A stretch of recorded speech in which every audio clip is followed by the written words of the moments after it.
কিছু মানুষ আছে দেখবেন মন্দিরে গেলে কাঁদে, মানে কিছু মানুষ মানে ভনিতায় কাঁদে আর কি, হা হা হা করে, মানে প্রচণ্ড ভক্তি উঠেছে আর কি, লোক দেখাতে হবে এরকমভাবে কাঁদে। আর কিছু মানুষ আছে যারা সত্যি সত্যিই কাঁদেন।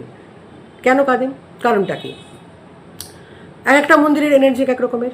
এবার যিনি পৌঁছলেন সেখানে, তার ফ্রিকোয়েন্সির সঙ্গে যখন এই এনার্জিটা ম্যাচ করে যাচ্ছে, তখন তার ভেতরে যে ইমোশনটা সেটা বেরিয়ে যাচ্ছে।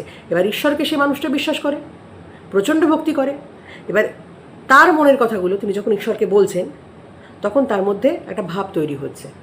এবার এইটা বলার পরে বিশ্বাস করে বলছে তার যাবতীয় দুঃখ কষ্টের কথা, তখন কি হচ্ছে না, সে ভেতর থেকে অনেকটা হালকা বোধ করছে। এই যে কাঁদলো, কান্নাকাটির ফলে তার কিন্তু একটা হালকা বোধ হলো এবং তার মধ্যে একটা পজিটিভ এনার্জি তৈরি হচ্ছে। আর এই যে কান্নার যে বিষয়টা, অষ্টসাত্ত্বিক ভাবের একটা ভাব, এটাতে দোষের কিছু নেই। এটা তার দিক থেকে তিনি যদি কেঁদে ওটা হালকা হন, তো তার দিক থেকে সেটা ভালো।